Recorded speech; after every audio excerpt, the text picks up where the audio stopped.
Hi అందరు నమస్తే. ఈ బ్రదర్ కామెంట్ చూసిన తర్వాత ఈ బ్రదర్ కూడా మన కాలేజ్ అనేది తెలిసింది.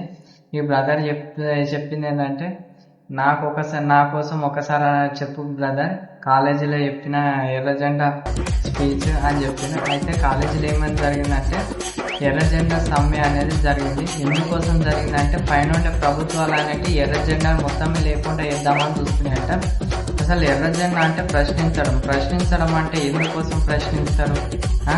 మన హక్కులు, మన నిధులు, మన నియామకాలు, మన జాబులు, మనకు రావాలనే కదా ప్రశ్నిస్తారు. దానే కదా ఎర్రజెండా అంటారు. అదే ఎర్రజెండా లేకుండా వేద్దామని చూస్తుంది. ఎందుకనంటే మీ పాలన మంచి లేదని మీకు తెలుస్తుంది కాబట్టి ఎర్రజెండాను మీ పాలన ఉన్నప్పుడు మొత్తానికి తీసేద్దామని చూస్తుంది.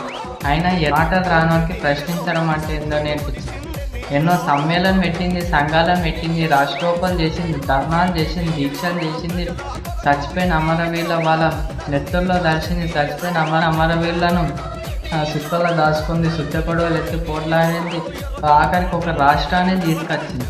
అసలు ఎర్రజెండానే లేకుండా ఇద్దామని చూస్తాం. ఎంతోమంది జానపద కళాకారులను, ఎంతోమంది ఆటగాళ్ళను, ఎంతోమంది పాటగాళ్ళను, ఎంతోమందిని బయటకు తీసుకొచ్చింది. ఈరోజు ఎర్రజెండా చూసి భయపడుతున్నారు అంటే మీరేయాల్సిన అవసరం లేదు. ఎందుకనంటే మీరు పాలన మంచి లేదు కాబట్టి మీరు భయపడుతున్నారు, దాన్ని తీసేద్దామని అంటారు. ఆయన ఎందుకనంటే ఎర్రజెండా అనేది ఒక విప్లవం కాదు, ఒక విప్లవం కాదు, ఒక అన్నలు కాదు. ఎర్రజెండా అనేది ఒక ప్రశ్నించడం.